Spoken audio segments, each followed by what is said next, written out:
Moja ya sababu kubwa sana ambayo wanaume wengi wanapuuzia ni kutumia vitu mfano labda kupakata laptop, wanakiita batavuzi kuipakata. Lakini pia moja ya sababu nyingine ambazo zinazoua uwezo na ubora wa mbegu za wanaume basi ni kukaa kwenye joto.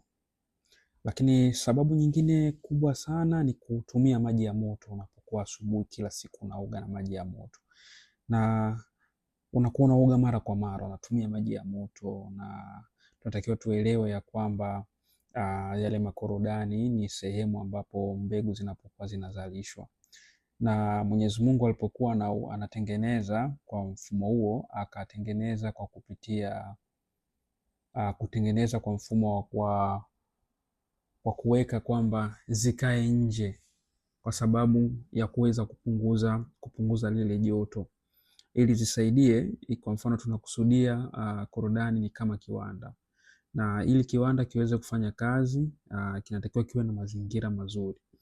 Sasa kukiwa na mazingira ya joto kwa wingi na kuwa ufanisi unakuwa ni mdogo sana. Kwa hiyo unakuta muda mrefu mtu unahangaika bila mafanikio yoyote.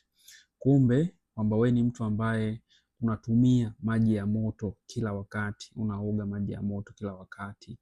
Kuna wale wengine unakuta wengine wanakaa kwenye maji ya kuzi na maji ya vuguvugu wanakaa kwa muda mrefu, au na maji ya moto wanakaa kwa muda mrefu. Hali ya kuwa inapelekea changamoto, inakuwa inaharibu ule ubora na uzalishaji mzuri zaidi wa mbegu za kiume, na hali inayopelekea unakuta mtu anaingia katika changamoto kubwa sana ya upungufu wa nguvu za kiume. Lakini sababu kubwa unakuta ni moja, kutumia maji ya moto kila wakati. Ukiwa unatumia maji ya moto kila wakati unajiingiza katika hatari kubwa sana ya nguvu za kiume. Na hii mada naigusia kidogo tu, lakini ipo katika kile kitabu chetu cha afya mwanaume inaanzia hapa. Kile kitabu kiweza kukipata nakala hiyo itakusaidia sana katika kutatua baadhi ya changamoto, baadhi ya kupata muhtasari mzima wa afya yako na namna gani ya kuilinda, namna gani unaweza ukafanya. Watu wengi ambao wamepata hichi kitabu sasa hivi wanafurahia kwa sababu wanaona mabadiliko baada ya kukisoma, na kushauri kitabu hichi uwahi ukipate mapema kwa sababu kinakupa nafasi na kinakupa mwanga mzuri zaidi wa matatizo ya kiafya. Lakini sasa leo napenda nizungumzie vitu ambavyo vinaosababisha kuharibika kwa ubora wa mbegu. Kitu gani ambacho kinachochochea? Sasa kuwa makini na hapa nitaanza kuelekeza. Tunatakiwa tujue kwamba mbegu bora ni zipi. Yaani mbegu bora ni zipi? Tunakusudia ili nchi iwe, kwa mfano napenda kutoa mifano ambayo ya uhalisia. Ili nchi iweze kuwa salama, iweze kuwa nchi au taifa ni lazima liwe na wanajeshi. Na chukulia wanajeshi ni kama mbegu zako. Sasa tunakusudia ili mbegu bora utazijuaje, au utajuaje wewe kwamba hizi sasa hivi ni mbegu ziko imara, mbegu ziko vizuri, nitajuaje? Sasa miongoni mwa vitu ambavyo vya kuzingatia na kushauri kuwa makini katika hivi vitu vitatu ambavyo nitavielekeza hapa. Kwanza ni kuwa na ili nchi yako iwe salama ni lazima uwe na idadi kubwa ya wanajeshi. Tunakusudia uwe na high sperm count, usiwe na low sperm count, uwe na idadi kubwa, kwa sababu ukiwa na idadi kubwa ya mbegu unakuwa unarahisisha uwezo wa kutingisha ujauzito, kwa sababu mbegu zinaweza zikafika nyingi kwenye yai, na hata kama nyingine zitawahi kufa njiani, basi kuna uwezekano 2-3 zikafika kwenye yai, au 1 ikafika kwenye yai, au 2 zikafika kwenye yai, au mpaka 5 zikafika kwenye yai. Ndio unasikia mtu ana mapacha 5, au ana mapacha 6, au ana mapacha 2, au ana mapacha 3, kwa sababu ni spidi ya mbegu zimeweza kufika kwenye yai. Lakini pia ili wanajeshi wako, tukusudie mfano rahisi, ili wanajeshi wako waweze kufanya vizuri, ili wanajeshi wako waweze kuwa bora zaidi, ni lazima uwe na wanajeshi idadi ya watu wengi, ili unapokuwa unapigana vita wengine waweze kufika mpaka kwenye ushindi, wengine waweze kufika katika mafanikio yako, katika victory yako, katika ushindi wako. Kwa hiyo lazima uwe na idadi kubwa sana ya wanajeshi. Lakini pia tunakusudia pia sababu ya pili, uwezo wa kukimbia, tunaita motility. Mbegu ni kama waogeleaji, zinapaswa kuwa na uwezo wa kukimbia. Mbegu ni kama mashindano ya kuogelea, kwa hiyo lazima ziweze kushindana kwa kukimbia, na zinakimbia spidi. Na tulizungumza nyuma huko, kisha kuzungumza kwamba tezi dume sio ugonjwa. Tezi dume ni moja ya tezi ambazo ni muhimu katika afya ya mwanaume. Sasa ikitokezea mtu anaumwa tezi dume, inamaanisha tezi dume yake imevimba. Kinakuwa ni kadude kadogo tu hivi kama maharage hivi, kinakuwa kidogo tu hivi, lakini kinapokuwa kinavimba kinapelekea kama chungwa. Kwa hiyo tunakusudia ili wewe mbegu zako ziweze kufanya motility ya kutosha, basi ni lazima hii gland inatoa maji, inaitwa semen. Ikitoa yale maji ndio inapelekea mbegu zako zina flow vizuri.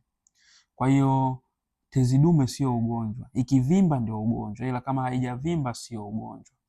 Na inapokuwa imevimba, inashindwa uzalishaji wa hiyo semen, hayo maji ya kuogelea inashindwa kuzalisha, ndio mtu anakuwa hawezi. Mtu mwenye tezi dume ni mtu ambaye hawezi kushiriki tendo la ndoa. Na wanachokifanya wao, kwa sababu kwenye ile njia inakuwa zimebana hivi, kwa sasa wanachokifanya wao wanakupitishia pipe. Wakipitisha pipe wanatanua hivi kidogo, ndo njia inapatikana, ndo mkojo unakuwa unapatikana. Na ndio hapo unakuta mtu anakuwa mkojo hauishi, kwa sababu zimezuia huko nyuma hivi. Kwa unakuta changamoto inakuwa ni kubwa, mtu anahangaika muda mrefu, muda mrefu. Kwa sababu gani? Kwa sababu ya hizo glands zinakuwa zimevimba, zimetuna hivi. Kwa hiyo sasa, ili wewe uweze kuwa na ubora wa mbegu, basi lazima mbegu zako ziwe na motility ya kutosha, ziwe na uwezo mzuri wa kutosha. Kama bado hujasubscribe, na kushauri subscribe, kwa sababu yajayo ni yanafurahisha, na yajayo ni mazuri zaidi, na yajayo ni vitu ambavyo tutakuwa tunajifunza kinaga ubaga, na tutajitahidi kadri ninavyozidi kupata muda tuweze kuongea mawili matatu, tuweze kushauriana mambo matatu. Lakini kwenye comment pia unaweza ukatuachia mawazo yako wewe yapoje, unatamani tupende tuzungumzie kitu gani, au una changamoto gani. Lakini pia unaweza ukaingia moja kwa moja kwenye bio, utakutana na namba yangu, utabonyeza hiyo link, itakuleta moja kwa moja katika mawasiliano yangu ya WhatsApp. Lakini pia kitu kingine cha kuangalia katika mbegu zako ni umbo linalofaa, tunaita morphology, tunaita ile shape ya ile mbegu zako zipoje. Unaweza ukawa na vizuri una idadi kubwa unatoa, labda 3 million labda unatoa, lakini pia uwezo wa kukimbia, lakini shape yako inakuwa ni haisupport.